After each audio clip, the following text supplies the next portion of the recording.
All right, ladies and gentlemen, let's take a look at chapter 23 as we get started on this spring term.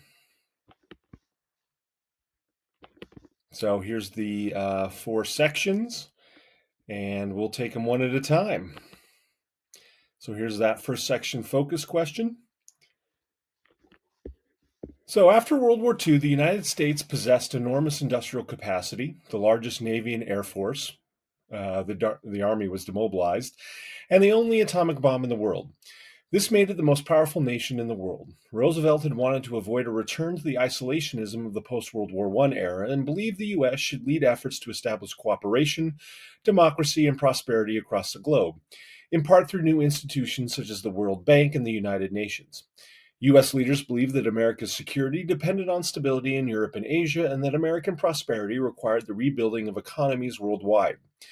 The chief obstacle to American leaders' visions for the post-war world seemed to be the Soviet Union, whose victorious military occupied much of Eastern Europe and Eastern Germany.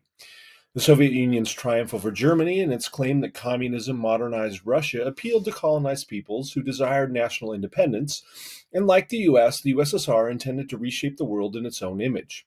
Though Americans knew the Soviet military was too weak to directly threaten the U.S., they accurately recognized Soviet intentions to dominate Eastern Europe. The wartime alliance between the U.S. and the Soviet Union was formed only to defeat Hitler. Clashes between American and Soviet interests and values were bound to resurface after the war. The Cold War's first event occurred in the Middle East, where Soviet troops occupied parts of northern Iran with rich oil fields. Pressured by Britain and the U.S., the Soviets withdrew troops from Iran but simultaneously installed pro-communist governments in Poland, Romania, and Bulgaria, a move they compared to U.S. domination in Latin America. To many Americans, Stalin seemed to violate his promise at Yalta for free elections in Poland. Soon thereafter, U.S. diplomat George Kennan, in his famous Long Telegram, told the Truman administration that communist ideology made the Soviet government inherently and permanently aggressive. Only America, he wrote, could prevent the extension of Soviet communist rule in the world. This was the basis for the policy of containment, in which the United States aimed to check all Soviet attempts to expand its power in the world. In a speech in Missouri, former British Prime Minister Winston Churchill declared that an iron curtain had fallen over Europe, dividing the free West from the communist East.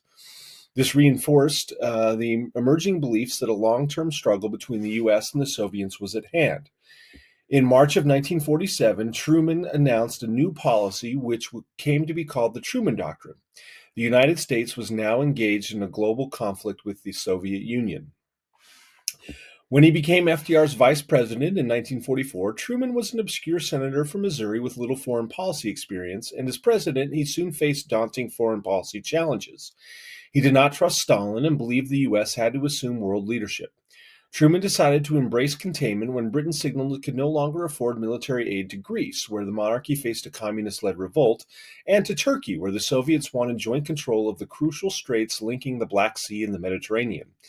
Britain asked America to step in. Though unrest in Greece and Turkey was mostly homegrown and incited by corrupt and undemocratic governments, these states were strategically important as doors to southern Europe and the oil-rich Middle East. To win Congress's support for containment, Truman was told to frighten the American populace, and he repeatedly invoked the nation's responsibility to defend freedom at home and abroad. Truman's rhetoric laid the framework for how Americans viewed the post-war world, and it became the guiding spirit of American foreign policy. Republican and Democratic support for Truman's policy initiated a long period of bipartisan backing for containment, and his speech showed the extent to which the Cold War was an ideological conflict in which both powers claimed that their social system was a model for other nations and that they advanced freedom and social justice while defending their own security. Congress's approval of military aid to Turkey and Greece rescued these governments and checked Soviet power. Truman's speech and policy committed the United States to a permanent responsibility in the world and set a precedent for both U.S. support of undemocratic anti-communist regimes and for the creation of military alliances against the Soviets. The Truman administration soon established new national security agencies such as the National Security Council, the Atomic Energy Commission, and the Central Intelligence Agency, which were removed from congressional oversight in 1947.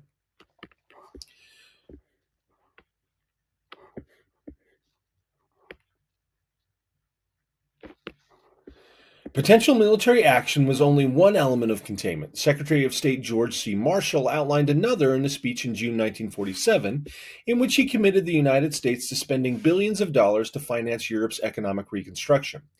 The destruction caused by the war, food scarcity, and inflation plagued the continent, and these crises expanded support for communist parties in France and Italy, which American leaders feared might go communist. The Marshall Plan promoted the idea that capitalism, even after the Great Depression, would flourish, and it defined as a threat to American security not just Soviet military power, but the economic and political instability that nourished communism. The Marshall Plan gave a positive meaning to containment, making freedom more than just anti-communism. It represented a kind of New Deal for Europe that would establish mass industry and mass consumption in order to provide employment and a high standard of living for Europeans. By 1950, production in Europe exceeded pre-war levels. But the plan exacerbated tensions between the US and the Soviet Union, which refused to support a plan that would consolidate US influence in Europe. Along with 23 other nations, the United States simultaneously created the General Agreement on Trade and Tariffs, called GATT, to foster more free trade and create larger markets for American goods and investments. In Japan, General Douglas MacArthur administered a U.S. occupation that ended in 1948 with a new democratic constitution and land reform. The new constitution gave women the vote and affirmed that Japan would never again wage war and would only maintain a small military force for self-defense. The United States supervised Japan's economic recovery as well. Though U.S. policymakers considered dissolving the giant industrial corporations that had enabled Japanese aggression, this idea was scrapped when it was determined that a strong Japanese economy would check communism in Asia. By the 1950s, Japan's economy was booming. The Cold War rapidly intensified. At the end of World War II, each winning power occupied and administered parts of Germany and its capital, Berlin, which was located far inside the Soviet zone. In June 1948, when the US, Britain, and France started a process that would lead to a new West German government allied with them, the Soviets responded by blocking all traffic from the American, British, and French zones to the city. Western planes began an 11-month airlift of supplies to West Berlin. Stalin lifted the blockade, but two nations, East and West Germany, took form, each allied with a different side in the Cold War, and Berlin stayed divided. West Berlin survived as an isolated city surrounded by communist East Germany, and only in 1991 was Germany reunified. In 1949, the Soviet Union also first tested an atomic bomb, thus ending the U.S. monopoly on nuclear arms. That year, the U.S., Canada, and 10 nations in Western Europe created the North Atlantic Treaty Organization, or NATO, a mutual defense pact in the event of Soviet aggression in Europe. Many Europeans applauded when West Germany joined NATO because they hoped it would prevent future German aggression and defend against Soviet advances. In turn, the Soviets in 1955 formed the Warsaw Pact, their own military alliance in Eastern Europe.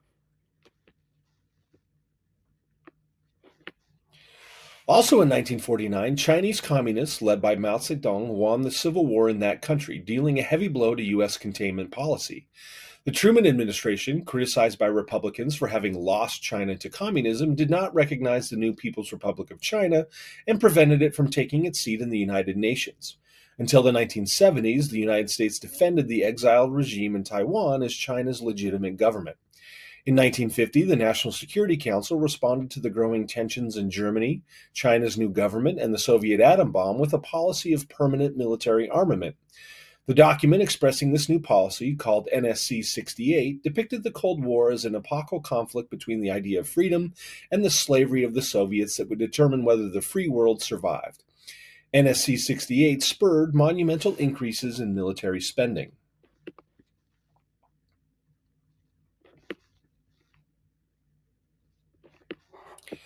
The Cold War turned hot in Asia, not in Europe. In 1945, Korea was split into Soviet and American zones. These became two governments, a communist North Korea and the anti-communist and democratic South Korea, aligned with America.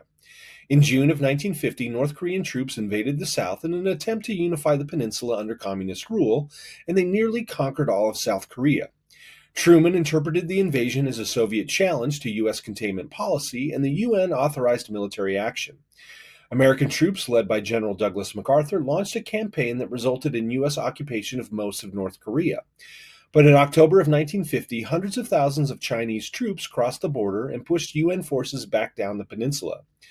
When MacArthur demanded the right to use nuclear weapons to repel the Chinese and perhaps even invade China, Truman declined. MacArthur's refusal to recognize the president's civilian control of the military led to his dismissal. The war reached a stalemate around the 38th parallel, and in 1953, an armistice left the two pre-war nations intact without any formal peace treaty.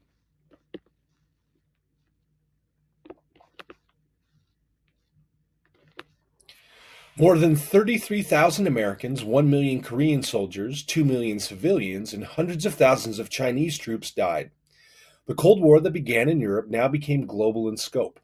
Events since 1947 suggested that the world had not found peace, as had been hoped in 1945 when the UN was founded. Instead of one world living in harmony, the world was split between the United States, which led what became known as the West, including Japan, or the Free World, and the Communist sphere. The United States formed more military alliances in Southeast Asia, called SEATO, and the Middle East, called CENTO, effectively surrounding the Soviet Union and China. Pardon me. In the Soviet Union, Stalin's brutal regime had jailed or murdered millions. Its authoritarianism made the Soviet Union seem antithetical to free enterprise and democracy. But some Americans argued that approaching the Cold War as a titanic struggle between freedom and slavery was problematic. Even George Kennan, who inspired the containment policy, argued that U.S. leaders should avoid ideological decisions and view international crises on a case-by-case basis if they were to determine if freedom or American interests were in danger. Walter Lippmann, a prominent journalist, condemned turning foreign policy into an ideological crusade that required the U.S. to constantly intervene abroad and violate its own ideals by allying with authoritarian anti-communist governments, many of which faced rebellions sparked by domestic problems, not Soviet subversion. Lippmann argued that communists were bound to be part of the movement for national independence that the U.S. should itself support. The war elevated awareness in the U.S. about imperialism and decolonization, even as anti-colonial movements used the Declaration of Independence to make claims for self-government.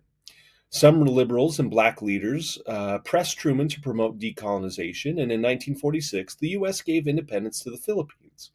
But the Cold War saw the U.S. retreat from the pressure that FDR had exerted on America's European allies to grant sovereignty to their colonies.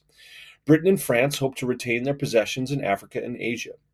While geopolitical and economic interests influenced U.S. foreign policy as much as the ideas of freedom, U.S. policymakers used the language of freedom to justify actions that seemed to contradict freedom. Even extremely repressive governments were included in the free world as long as they were anti-communist. One such ally was South Africa, where an apartheid regime preserved white supremacy and suppressed the black population. So, that's the end of Section 1. We'll be back for Section 2.